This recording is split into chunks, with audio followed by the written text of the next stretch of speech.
Self-portraits are an age-old tradition and wonderful way of expressing yourself. As a photographer, it was inevitable that I'd eventually start taking some pictures of myself. Not to say that all my photography isn't a reflection of me, I do believe that, but just literally a picture that I capture where I am visible or I'm the subject. And I'm not talking about an iPhone selfie, though I suppose those can be called self-portraits as well. I've taken plenty of those, but I'm talking about something more intentional. And I've also taken plenty of those as well. So what's the point of this video? Well, I'd like to share some of the motivations that I've had behind some of the self-portraits that I've taken. And hopefully you can take something enriching from it and maybe even get some ideas for your own self-portraits. So let's split it into two categories: how you take the self-portrait and what the self-portrait represents. So how you take a self-portrait. There's pretty much two subcategories to this as well. Whether you physically have the camera in your hand or if it's on a self-timer. With the camera in my hand, I've captured the obvious, reflections, but also some shadows as well. I usually get reflection shots pretty quickly when I'm moving throughout a space. Typically, I don't see that much in them. I see them more as just documenting what I see in general. Oh, there I am in the glass.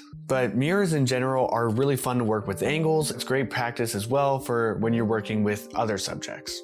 Shadows can be a little difficult because you need a lot of light to actually cast the shadow to begin with, and then you actually need to single out your shape to capture it. And I think shadows can make for very interesting, introspective self-portraits. These are two different methods of self-portraits that are very interesting in their own ways and typically have you holding the camera. The other method is using a self-timer. So setting up the camera and racing in front of it. I always find this to be a less casual experience since it involves going in front of the camera, performing and posing for the shot. We all have our own insecurities, and as comfortable as I generally feel on camera, there still is something about self-timers. I try to think of it as, well, a reflection, since I still try and think of the camera as an extension of my eyes looking at me. That's helped me feel more comfortable anyway. With that, a self-timed shot typically has more potential for artistic expression, whether that be through composition or lighting. That's not true in every single occasion. I just feel like I have to put that out there for the record. This also includes where you put your camera. Sometimes you don't have a tripod or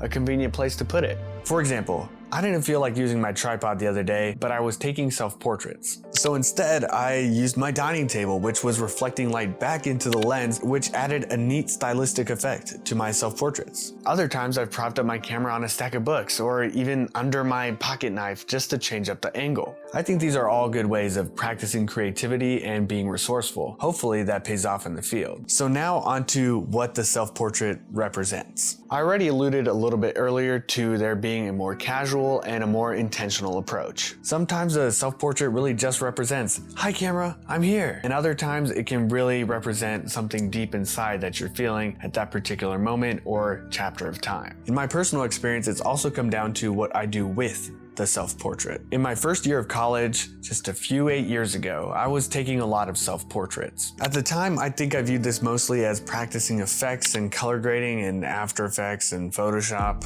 In hindsight, knowing myself a little bit more now, I think the performance I chose to convey in tandem with the effects and changes I made to the images had a little bit more to say with how I actually felt than I would have admitted at the time. So a lot of these images are more lonely and somber feeling. I know, right? Mopey teenager. And I think all the effects and coloring I did were to try and change my appearance or my location to be less natural and hide some of my insecurities. So these self-portraits represent who I was at the time and how I was feeling. In a way, it's almost an invaluable look back onto myself and how I was then and myself moving forward. I suppose that's what art is supposed to be though, right? And that's a great gift that photography can bring. I might have lost my way here a little bit. What I'm trying to convey to myself is to look past my insecurities and capture reflections of myself despite them. And you too. That's how my 8-year-old self-portraits came to be and how my newer self-portraits that I just did came to be as well. It's felt like practicing photography, whether it's for lighting, camera settings, or editing styles. But through that practice, I've documented myself in an artistic way that has helped me improve as a person even outside of photography.